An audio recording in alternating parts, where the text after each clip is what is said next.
Assalamualaikum warahmatullahi wabarakatuh. Selamat pagi teman-teman. Semoga pada pagi hari ini kita selalu diberikan kesehatan jasmani dan rohani, dan juga diberikan ilmu yang bermanfaat pada mata kuliah kali ini, yaitu Ulumul Quran. Pada kesempatan hari ini, saya sebagai kelompok 10 akan menjelaskan tentang Qasasul Al-Quran atau Qasasul Quran. Sebelum kita menuju ke pokok pembahasan, marilah kita berkenalan dahulu. Perkenalkan, kami dari kelompok 10 yang beranggotakan Devi Khairunisa dan Mei Widya Amalia. Selanjutnya, kita langsung aja membahas tentang pokok yang akan kita bahas. Yang pertama adalah pengertian Qasasul Al-Quran. Qasasul Al-Quran memiliki dua pengertian. Yang pertama secara etimologi dan secara terminologi. Pengertian secara etimologi, Qasasul Al-Quran merupakan kata yang tersusun dari dua kalimat yang berasal dari bahasa Arab, yakni dari kata qasas dan Al-Quran. Kata qasas atau al-qasas secara bahasa adalah tartaba'al ala, mengikuti jejak, dan qasas merupakan bentuk dari isim masdar. Qasas juga berarti al-akhbaru mutatabi'ah, yang artinya berita-berita yang berurutan. Ringkasnya, qasas Al-Quran berarti pemberitaan Al-Quran tentang keadaan umat-umat yang lalu, para nabi, dan peristiwa-peristiwa yang telah terjadi. Empat qisas adalah bentuk plural dari kata qasas, qisas, qis, dan sos. Apabila dikaitkan dengan Al-Quran, maka boleh dibaca qasas atau qisas, maka menjadi qasasul Quran atau qisasul Quran. Keduanya dalam bahasa Indonesia memiliki arti kisah-kisah dalam Al-Quran. Pengertian secara terminologi, Imam Fakhruddin Al-Razi mendefinisikan qasas Al-Quran sebagai ringkasan kata-kata yang menyuguhkan suatu petunjuk yang mengantarkan umat manusia kepada hidayah agama Allah, yaitu agama Islam, dan menunjukkan kepada kebenaran serta memerintahkan untuk mencari sebuah keselamatan. Selanjutnya kita akan membahas tentang macam-macam kisah qasasul Al-Quran. Yang pertama yaitu ditinjau dari segi waktu terjadinya peristiwa yang diceritakan dalam Al-Quran, maka dapat dibagi menjadi 3 macam, yaitu kisah hal-hal ghaib pada masa lalu atau yang disebut dengan al-qasasul ghuyub al-madiyah. Kisah ghaib pada masa lalu ialah kisah yang menceritakan kejadian-kejadian ghaib yang sudah tidak bisa ditangkap oleh panca indera yang terjadi pada masa lampau, seperti kisahnya Maryam yang hamil tanpa memiliki suami, kisah Nabi Nuh, dan kisah Ashabul Kahfi yang tidur selama beratus-ratus tahun. Selanjutnya yaitu kisah hal-hal ghaib pada masa kini atau al-qasasul ghuyub al-hadirah. Kisah ghaib pada masa kini adalah kisah yang menerangkan keghaiban pada masa sekarang dan yang menyingkap rahasia orang-orang munafik, seperti kisah yang menerangkan kaum munafik, kisah yang menerangkan keadaan manusia saat terjadinya hari akhir dan pencabutan nyawa manusia oleh para malaikat.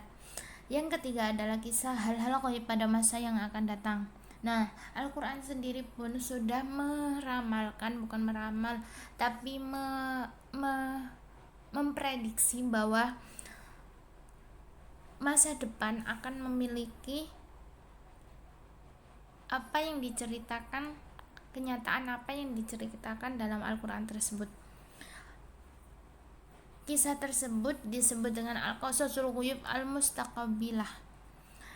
Kisah ghaib pada masa yang akan datang ialah kisah-kisah yang menceritakan beberapa peristiwa yang akan datang yang belum terjadi pada waktu turunnya Al-Quran. Kemudian peristiwa tersebut benar-benar terjadi. Oleh karena itu, pada masa sekarang merupakan peristiwa yang dikisahkan telah terjadi, seperti jaminan Allah Subhanahu wa taala terhadap keselamatan Nabi Muhammad SAW dari penganiayaan, banyak orang yang mengancam akan membunuhnya pada saat itu, yang tertera dalam surat Al-Maidah ayat 64, kemenangan bangsa Romawi atas Persia yang tertera pada Quran surat Ar-Rum ayat 1-4, dan kebenaran mimpi Nabi Muhammad SAW yang dapat masuk Masjidil Haram bersama para sahabat dalam keadaan sebagian dari mereka bercukur rambut dan yang lain tidak. Hal itu tertera dalam Quran surat Al-Fat ayat 27.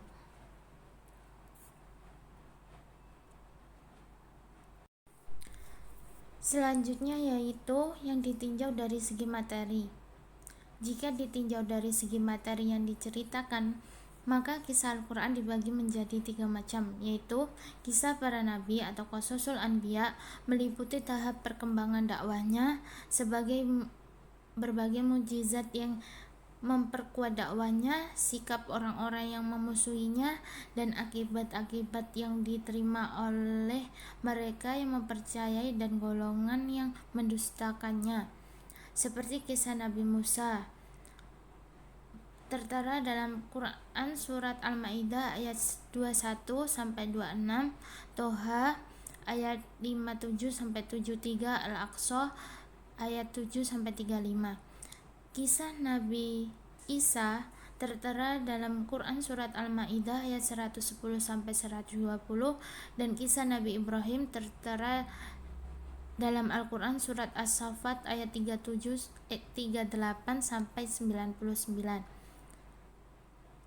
Kisah orang-orang yang belum tentu nabi dan sekelompok manusia tertentu, seperti kisah umat Nabi Musa yang memotong sapi yang tertera dalam Quran surat Al-Baqarah ayat 67-73, kisah Qarun yang mengkufuri nikmat yang tertera pada Quran surat Al-Qasas ayat 76-81, kisah Maryam yang tertera pada Quran surat Maryam ayat 16-30, kisah Al-Ashabul Kahfi yang tertera dalam Al-Quran surat Al-Kahf ayat 10-26, dan kisah Talut yang tertera dalam Quran surat Al-Baqarah ayat 246-252.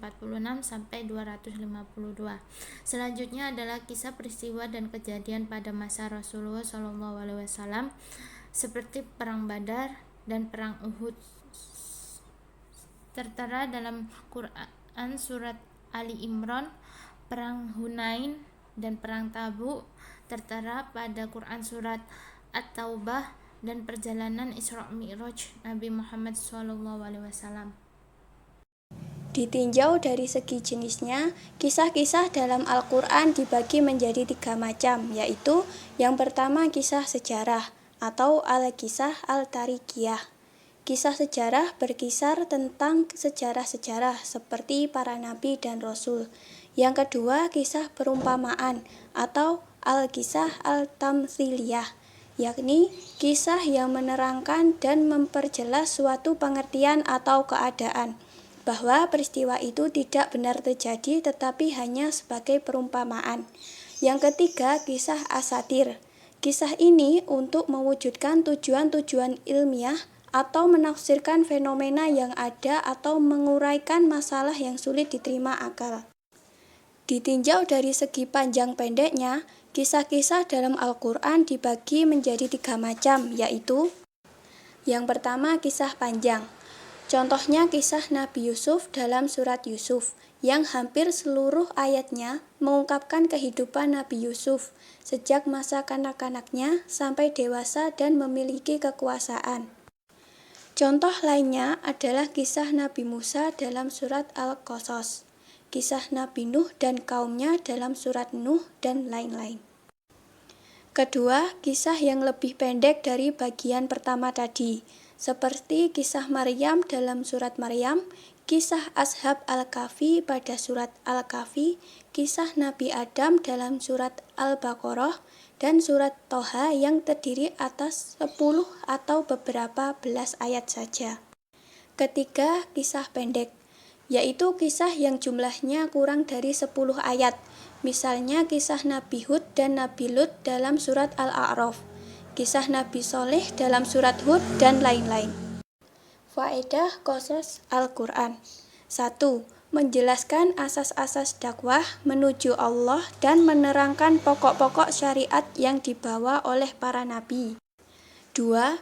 Meneguhkan hati Rasulullah dan hati umat Muhammad atas agama Allah, memperkuat keyakinan orang mukmin tentang menangnya kebenaran dan para pendukungnya, serta hancurnya kebatilan dan para pembelanya. 3. Membenarkan para nabi terdahulu, menghidupkan kenangan terhadap mereka serta mengabadikan jejak dan peninggalannya. 4. Menampakkan kebenaran Muhammad dalam dakwahnya dengan apa yang telah diberitakannya tentang hal ihwal orang-orang terdahulu di sepanjang kurun dan generasi.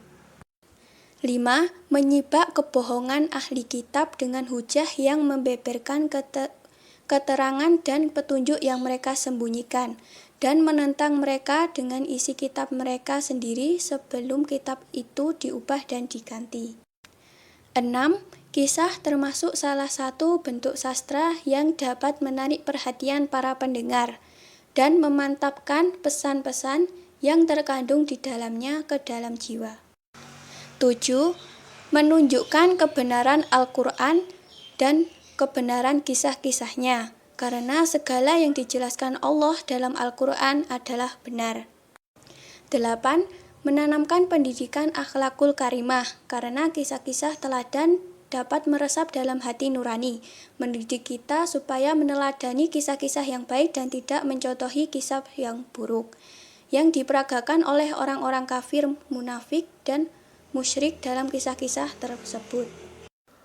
Hikmah pengulangan qasas dalam Al-Quran. Yang dimaksud pengulangan kisah di sini yakni satu kisah berulang-ulang disebutkan di berbagai tempat. Tetapi pengulangan ini umumnya tidak mencakup keseluruhan kisahnya, hanya beberapa bagian dari penggalan kisah saja, dan kebanyakan merupakan isyarat akan ibrah atau pelajaran yang terkandung dalam pengulangan itu. Adapun hikmah pengulangan kisah-kisah dalam Al-Quran diantaranya menjelaskan ketinggian kualitas Al-Quran, memberikan perhatian yang besar terhadap kisah untuk menguatkan kesan dalam jiwa, menunjukkan kehebatan mukjizat Al-Quran, dan memperlihatkan adanya Sekian, terima kasih kami ucapkan dari kelompok 10, kurang lebihnya saya dan teman saya mohon maaf. Wassalamualaikum warahmatullahi wabarakatuh.